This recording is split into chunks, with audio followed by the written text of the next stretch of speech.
ஆண்டவரே, இம்மாதம் முழுவதும் நீர் எங்களுக்கு புரிந்த எல்லா செயல்களுக்காகவும் உமக்கு நன்றி கூறுகிறோம். சர்வதேச நீதிமன்றத்தில் இஸ்ரேல் பாலஸ்தீன பிரச்சனைகளை, போரை பற்றி மக்களின் தேவைகள், பாதுகாப்பு மற்றும் பல்வேறு கருத்துக்களை முன்வைத்து போர் நிறுத்தத்திற்கான முதல் படியை துவங்கியுள்ள எல்லா தலைவர்களையும் பாராட்டுகிறோம். கடவுளே, எம் அகில உலக தலைவர்கள் ஒவ்வொருவரும் நாடுகளுக்குள் ஒற்றுமை, சமாதானம், சுதந்திரம் ஆகிய மதிப்பீடுகளை கடைபிடித்து ஆட்சி புரிய உம் தூய ஆவியின் வரங்களை அளித்தருளும்.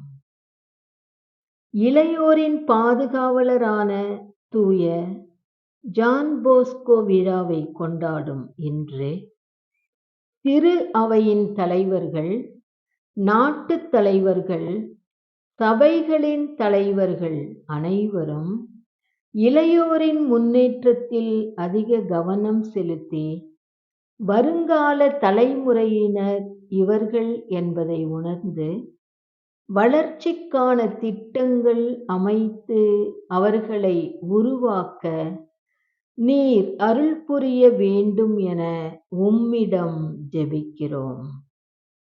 எம் இந்திய நாட்டில் நடக்கவிருக்கும் மக்களவை தேர்தலில் மக்களின் நலனில், வளர்ச்சியில் அக்கறை கொண்டு செயல்படுபவர்களையும், நாட்டின் சமூகம், கல்வி, பொருளாதாரம் போன்றவற்றை வளர்த்தெடுத்து சமூக நீதி, சமத்துவம் ஆகியவற்றிற்கு முக்கியத்துவம் கொடுத்து எல்லாருக்கும் எல்லாமுமாக இருந்து செயல்படும் தலைவர்களை இனம் கண்டு மக்களாகிய நாங்கள் தேர்ந்தெடுக்க எங்களுக்கு விழிப்புணர்வை அளித்தருளும்.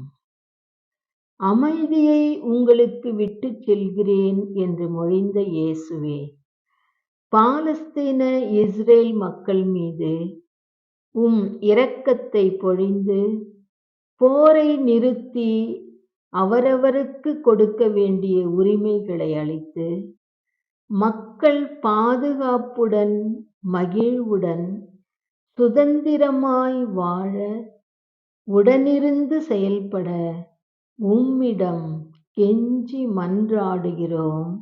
ஆமென்.